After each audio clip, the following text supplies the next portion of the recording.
Hello, my name is Emily Altieri, and this is BBC. Hello, my name is Alyse Greenough, and today is the 18th of June 1999. We will be talking about the war trials of George Rutaganda, who was the military commander of the Rwandan genocide. The date is April 6, 1994. The Rwandan genocide was a genocidal mass slaughter of 800,000 people in Rwanda. It included the murder of Tutsi and a moderate Hutu who was trying to achieve peace in Rwanda by members of the Hutu majority. In 1994, Rwanda's population of 7 million was composed of three ethnic groups: Hutu, approximately 85%, Tutsi, approximately 14%, and Twa, approximately 1%. In the early 1990s, Hutu extremists within Rwanda's political elite blamed the entire Tutsi minority population for the country's increasing social, economic, and political pressure because of the power of the Tutsi people were given. Tutsi civilians were also accused of supporting a Tutsi-dominated rebel group, the Rwandan Patriotic Front, also known as the RPF.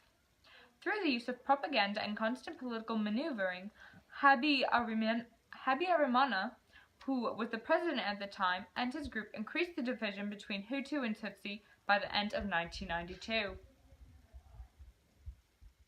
The International Criminal Tribunal for Rwanda was who conducted the Rwandan War Tribunal. The International Criminal Tribunal for Rwanda was not the first of its kind. In fact, it is almost a branch of the International Criminal Tribunal for the former Yugoslavia established in 1993. The tribunal has jurisdiction over genocide, crimes against humanity, and war crimes, which it defines as violation of Common Article 3 and Additional Protocol 2 of the Geneva Conventions, which deals with internal conflicts. The defendant was tried by the trial chamber of the International Criminal Tribunal 3 on the strength of an indictment filed on 13th of February 1996 and confirmed on 16th of February 1996. Also known as the indictment. The indictment charged the appellant with participating in the crimes committed in April, May, and June of 1994 in the prefectures of Kigali and Gitarama, Republic of Rwanda. Oh. He was charged with distributing guns and other weapons, stationing members of the Interahamwe at a roadblock near his office at the Amgar garage in Kigali, directing men under his control to detain, then kill 10 Tutsis who had been separated at the Amgar roadblock, participating in the attack of the École Technique Officielle, the ETO school, where thousands of unarmed Tutsis and some unarmed Hutus had sought refuge, which attack resulted in the death of a large number of Tutsis, directing and participating in the massacres of the Nyanza gravel pit, directing the Interahamwe to conduct a search for all Tutsis and Masango commune and to throw them into the river, killing Emmanuel Kayata, ordering the bodies of victims to be buried in order to conceal his crimes from the international community. The indictment charged the defendant, pursuant to Article 6.1 of the Statute of the International Tribunal, the statute, with the following 8 counts. Count 1, genocide, pursuant to Article 2.3a of the statute. Counts 2, 3, 5, and 7. Extermination or murder, as the case may be, as crimes against humanity pursuant to Article 3A and B of the statute. Counts 4, 6, and 8, murder, as violations of Common Article 3 to the Geneva Conventions of 1949, 5 pursuant to Article 4A of the statute. Go. Yes. Now we have the permission to cut to a video of one of the survivors of the Rwandan genocide. Completely unreal. It was the spring of 1994. In 3 months, close to 1 million Tutsis were brutally slaughtered by the Hutus. One woman tells her story of surviving the Rwandan genocide. I was a student in college and I was home for Easter holiday when it started. So my parents sent me to go to hide as it was getting bad. Immaculée Elabigeza hid for 91 days in a bathroom. So I went to hide thinking it was going to be 3-4 days maximum for me to come back home, or just overnight. I never went back. Her only contact with the outside world was a radio. The man who hid us put radios outside so we can hear what's going on in the country. So we kind of had an idea. I was hoping that somebody is still hiding, but the way they spoke was, there's no one left. Immaculée says all she did was pray and hold her rosary, a gift from her father. There's a time they were coming to search, and I remember praying to God and like, if you exist, just show me a sign. And that day they came and stopped right at the door of the bathroom, and they didn't find it. And that's when I said, I give you everything. You are God. I don't know you, but I'm going to try to know who you are. She learned English while in hiding by reading her Bible. When we came out, the war was over, but everybody was killed, and including my parents, my mom and dad, brothers, grandma, grandpa, aunts, uncles, neighbors, best friends. She lost everything but her rosary and her faith. Ready? Yeah. Wow, Alyse, that was something quite moving, I believe. Very true, Miss Altieri. It was quite the moving testimony.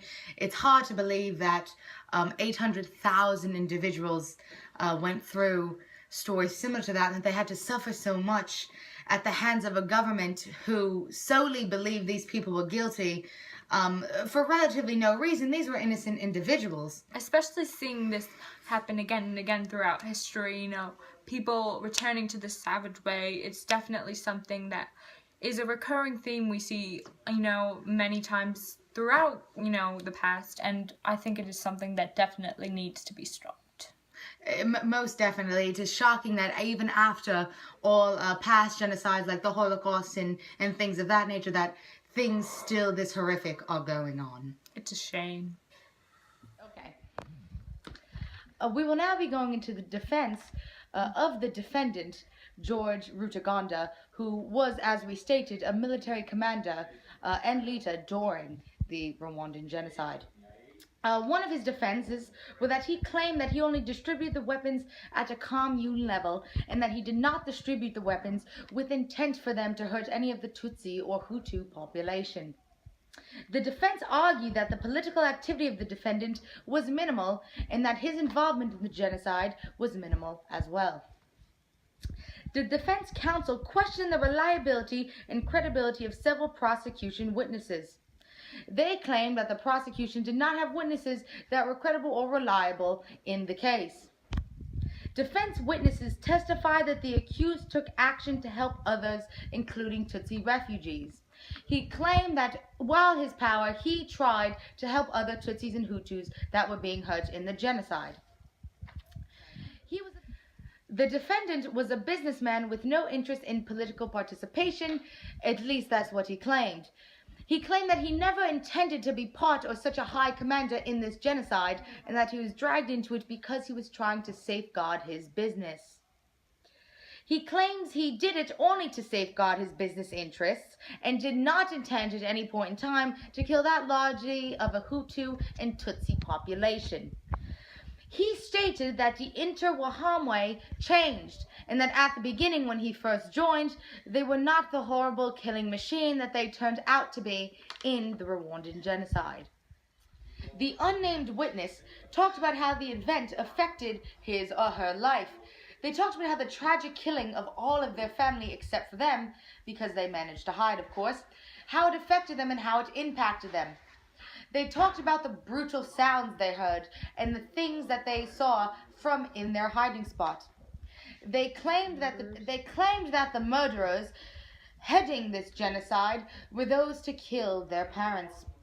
The testimony is quite sad and tragic, and the prosecution brought it up to show just how awful this genocide was, and just how awful George Rutaganda was for helping create it. These were the outcomes of the trial. They were charged of Count 1, guilty of genocide, Count 2, guilty of crime against humanity, extermination, Count 3, not guilty of crime against humanity, but murder, Count 4, not guilty of violation of Article 3, common to the Geneva Conventions, murder, Count 5, not guilty of crime against humanity, murder, Count 6, not guilty of violation of Article 3, common to the Geneva Conventions, murder, Count 7, guilty of crime against humanity, murder. Count 8, not guilty of violation of Article 3, common to the Geneva Conventions, murder.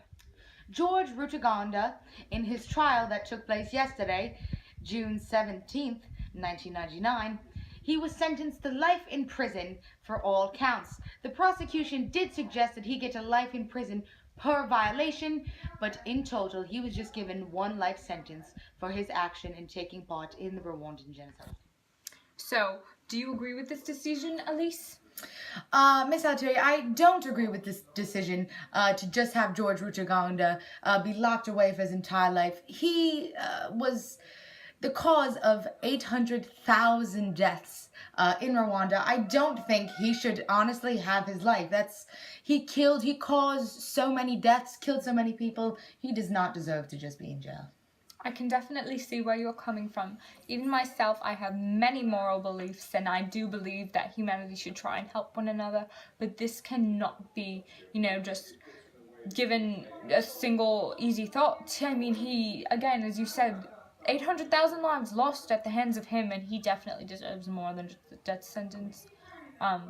He definitely deserves a death sentence more than just life in prison. I completely agree with you. And now this is the end of our broadcast. We would like to thank you for tuning in to BBC. And this was our episode, or our special, on the Rwandan genocide and the trial of George Rutaganda, which happened yesterday, June 17th, 1999. See you next week when we talk about AIDS. Have a nice night. Hello. No, you gotta say hello after you step back. It's okay, just leave it. You can edit this out, right? Or start over if you want to. I don't care.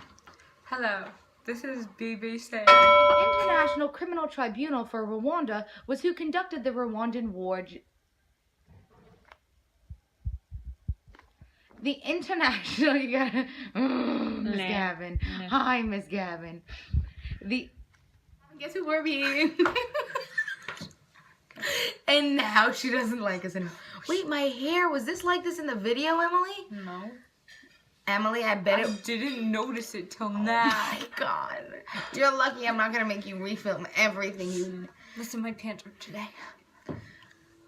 What is drugs with these headphones? Okay. Ready? A piece of testimony. A piece of testimony. I hate myself. We will...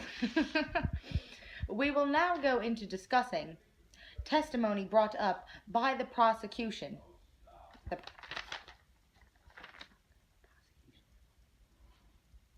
I'm sorry, the way I said it sounded like I was talking like Joelle. Prosecution. Mom!